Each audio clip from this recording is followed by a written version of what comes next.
S papežem Frančiškom so se ob začetku novega akademskega leta srečali člani Papežskega inštituta Janeza Pavla II., ki letos praznuje 35 let svojega delovanja.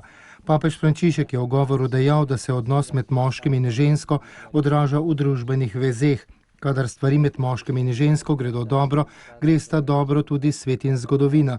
Dinamike odnosa med Bogom, moškim in žensko in njunimi otroki pa so zlati ključ za razumevanje sveta in zgodovine.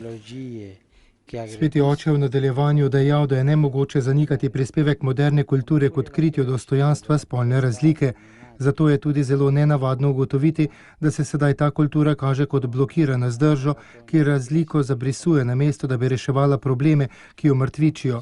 Papež je nadaljeval, da je družina nenadomestljivo naročje za uvajanje v stvariteljsko zavezo moškega in ženske. Cilj te vezi, ki jo podpira milost Boga stvarnika in odrešenika, je, da se na različne načine uresniči v njunem odnosu, kar se odraža v različnih skupnostih in družbenih vezeh.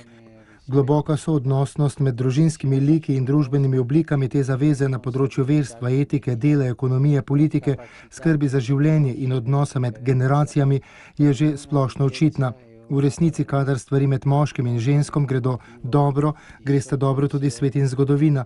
V nasprotnem primeru pa svet postane negostoljuben in zgodovina se ustavi, je poudaril papež Frančišek. Pričevanje o človečnosti in lepoti krščanske izkušnje družine nas bo morala še temeljiteje navdihovati.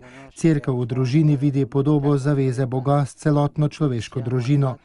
Papež je še dejal, da družine, ki sestavljajo Božje ljudstvo in svojo ljubeznijo gradijo Gospodovo telo, so poklicane, da se bolj zavedajo daru milosti, ki ga prinašajo one same in postanejo ponosne, da ga lahko dajo na razpolago vsem ubogim in zavrženim.